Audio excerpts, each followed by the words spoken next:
Hi friends, ముందుగా ప్రతి ఒక్కరికి ఉగాది శుభాకాంక్షలు. పండగ కోసం పొద్దున్న లేవగానే పూజకు కావాల్సినటువంటి మామిడాకులు పీక్కోవడానికి వెళ్ళాము. చూడండి, మామిడాకులు, అదేవిధంగా పూత పూసిన వేపాకు పీక్కొని బండిలో అయితే పెట్టుకొని వచ్చేస్తున్నాను. వచ్చిన తర్వాత ఇంట్లో అయితే ఈ విధంగా డెకరేషన్ చేసినాము. ఇంట్లో పూజ కోసం ఈ విధంగా డెకరేషన్ చేసుకున్నాము, వేపాకు మామిడాకులతో పాటు. అదేవిధంగా పూజకు కావాల్సినటువంటి ఒబ్బట్లు చేసుకున్నాము. చూడండి, ఒబ్బట్లు ఒకసారి ఎంత బాగుందో, చాలా స్మూత్గా ఉంది తినడానికి కూడా. వేపాకు బెల్లం కూడా రెడీ చేసుకున్నాము.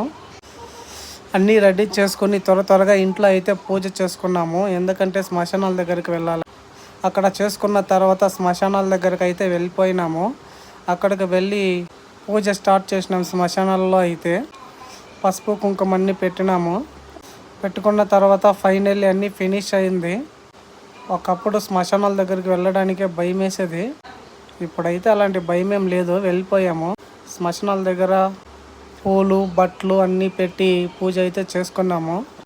ఫైనల్లీ లాస్ట్లో మొక్కున్నాము. ఎవ్వరూ లేదు, మేము మాత్రమే ఉన్నాము. కొంచెం భయంగానే ఉన్నది, శ్మశానాలు కదా. మా బేబీ కూడా చాలా క్యూట్గా మొక్కుంటూ ఉంది. ప్లీజ్ వీడియో చూసి ఒక లైక్ చేయండి. ఇంకా సబ్స్క్రైబ్ చేయకుండా ఉంటే మా యూట్యూబ్ ఛానల్ని ఒకసారి సబ్స్క్రైబ్ చేసుకోండి. మరొక్కసారి ప్రతి ఒక్కరికి happy Ugadi. Please subscribe and follow చేయండి మై ఛానల్ని.